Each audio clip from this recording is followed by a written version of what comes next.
I'm Mike Huckman at the BioBuzz Center, and I'm pleased to welcome to the Buzz Center Dr. Barry Springer, who is the Vice President of Strategy and External Innovation at the newly renamed Janssen BioTherapeutics. Dr. Springer, thanks for being here at the Buzz Center. Thanks, Mike. Appreciate it. So what's behind the name change? What's the rationale by switching over to Janssen BioTherapeutics? Sure. Janssen BioTherapeutics is a name that clearly reflects what we're doing today.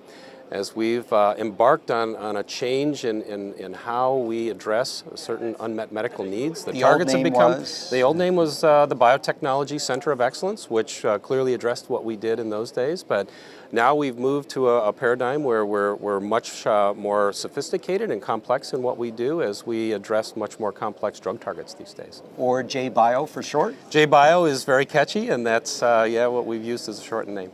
One of the things you are doing here at the Bio International Convention is organizing a couple of major panels, and specifically on what's new and next in your area of expertise. And that was things like gene therapy and gene editing. As a former bench scientist, and as a scientist by education and by training and by profession in your past, what makes you so excited about those two fields right now? Oh, it's an exciting time. It is truly a brave new world. As we think about how technologies have advanced, it's allowed us now to address much more complex diseases in ways that go beyond just treatment, but potential for cure. And certainly gene therapy and cell therapy hold that promise, and we've seen positive examples, especially with chimeric antigen receptor T cells, redirecting the immune system to kill cancer cells. Gene editing is that new set of tools known as CRISPR-Cas and the future versions of that are going to allow us to do that in a much more precise way. CRISPR-Cas being part of gene editing, that's exactly, we won't go into the weeds there. Exactly, that is the background behind gene editing, exactly. So it is, in fact, I think the opportunities for us to address unmet medical needs is really growing very rapidly. We're very excited about that.